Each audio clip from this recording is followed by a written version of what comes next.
In the ruthless world of business, David had once been a shining star. With sharp intellect and bold decisions, he built a tech empire from nothing. His name was synonymous with success, admiration, and a future that seemed unshakable. But one mistake changed everything. A single miscalculation in a high-stakes investment project brought it all crashing down.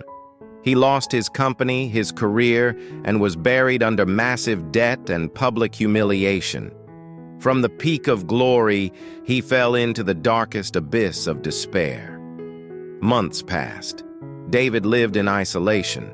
His rented apartment was empty, his eyes blank, staring at the ceiling. Fear wrapped around him like ice. Fear of judgment, fear of facing reality, but above all, fear of starting over, from below zero, with a shattered reputation and no faith left in himself. He was paralyzed, trapped in regret, crushed by shame. Then, one gloomy afternoon, the doorbell rang. It was Mr. Henderson, his former mentor and business advisor.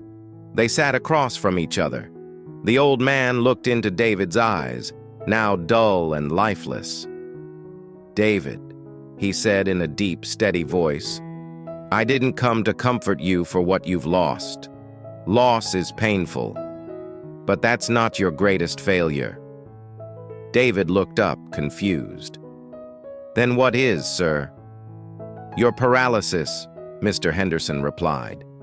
"You weren't defeated by the market.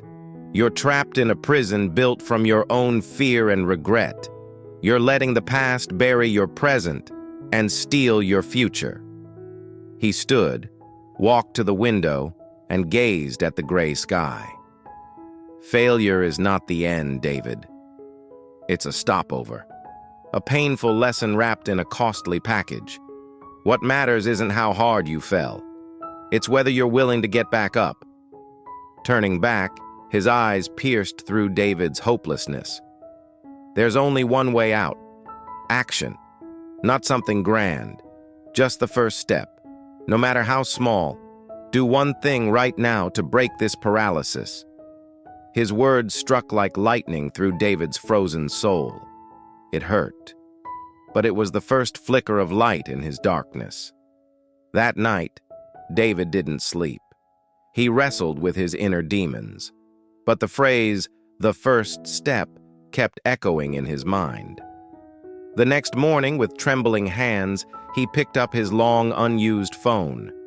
He took a deep breath and called an old friend, a small factory owner he once worked with. He didn't ask for help. He simply said hello and shared a small business idea. It was terrifying, but he did it. That was the first step. From there, David kept moving, writing down ideas, researching the market, reconnecting with old contacts. Each step was difficult, each filled with doubt. He almost gave up, but the memory of Mr. Henderson's words kept him going.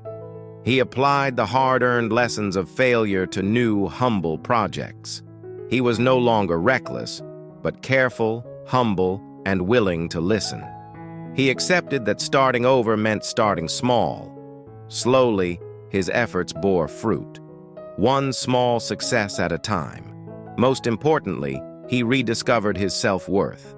He no longer defined himself by past glory or failure, but by his ability to rise, learn, and continue.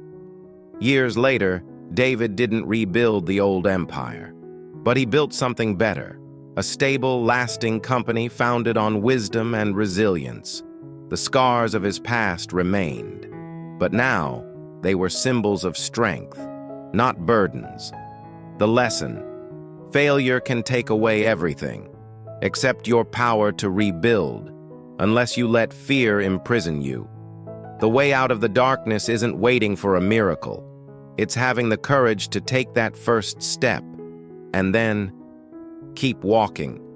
Because it is not regret, but action that sets us free and brings us back to life.